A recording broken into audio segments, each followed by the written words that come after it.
topic Introduction to Programming. Programming is the process of creating a set of instructions that tell a computer or a robot what to do. And there are three main structures of programming. The sequential structure is the most basic and simple, implies that instructions are executed in the order in which they are written, one after another. The second is cyclic structure and allows to make decisions to be repeated several times. And the third is conditional structures, allows to make decisions based on separate condition, for example, yes or no, in base or if.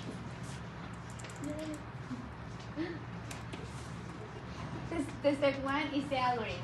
It is a set of logical ordered steps that describe the solution to a problem or to accomplish a specific task. It has many characteristics. One of them is have a beginning and an end, have a finite number of steps. The steps must be arranged logically, and the steps must seek to solve the problem in a logical way. The flowchart. A flowchart is the graphical representation of an algorithm. It is one of the programming tools that allows you to generally visualize the development of the situation of a problem. Some tools for creating flowcharts are Microsoft Visio, Lucidchart, Draw.io, SmartDraw, and Google Drawing. Here we have representative blocks, that is end or beginning, process, flow line, decision, data, connector, document, and cycles. That is. The step 3 is decoding. In Beck's code beer, you can simulate a pathway of a robot, see if you are programming, and decoding is a translation of the algorithm or flowchart into a programming language, according to its grammatical rules or syntax, where different programming structures are used to generate programs for specific tasks.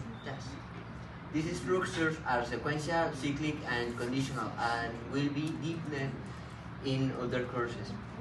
A cyclic programming has the difference that this block that say repeating, and this is a sequential programming structure.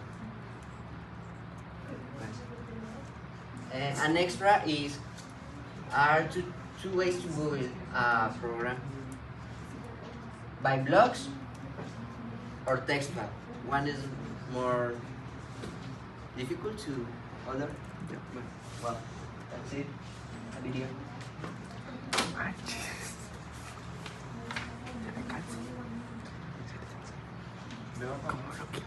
Grammarly now uses AI to help you write, not just revise. Type a prompt and imagine, if you will, a dragon crawling up from the mountainside to chase you down. Smoke curling from its nostrils, it reaches its claws out, it inhales breath like fire, while you pull out your magical sword and prepare to face down that demon. There are many video games aren't your thing.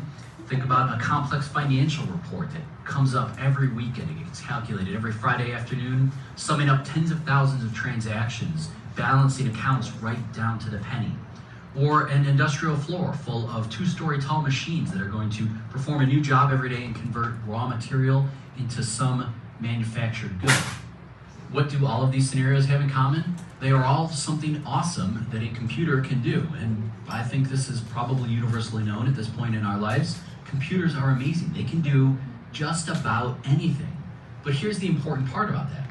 Computers can't figure out how to do anything on their own. Computers are effectively empty vessels that require instructions to do all of this stuff. And they require those instructions, often called programs or software, for every single task they do. And that includes rendering that giant dragon that we just saw, or something as simple as popping up that menu when you click on Windows in the lower left-hand side of your desktop and you get that little application list.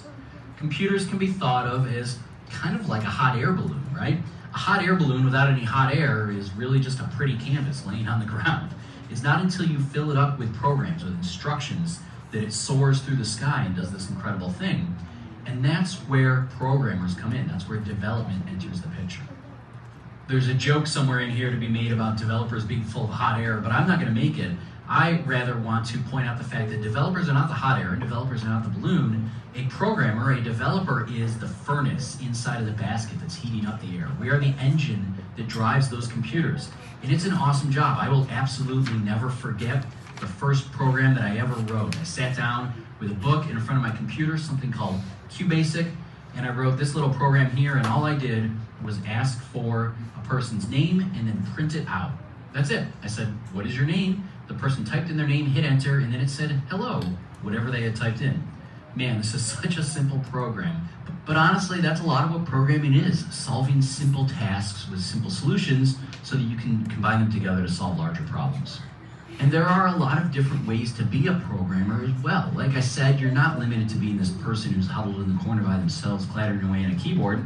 There are different aspects of development, different technical fields for development, web applications, mobile devices. There's also a lot of different industries that are going to require programmers. I can tell you that programming is a fundamental building block for many different careers. As a developer myself, I've been involved in healthcare, pharmaceutical research, finance, insurance, even HVAC engineering. I've found over the years programming to be an excellent career choice. Over the years, it's allowed me to steer towards many different interesting fields and many different interesting jobs. I think you'll find it just as neat and interesting as well. I hope you do, and frankly, if you're watching this video series, you've already taken the first step towards it. So, That's it for the video, and we have an activity in Blockit.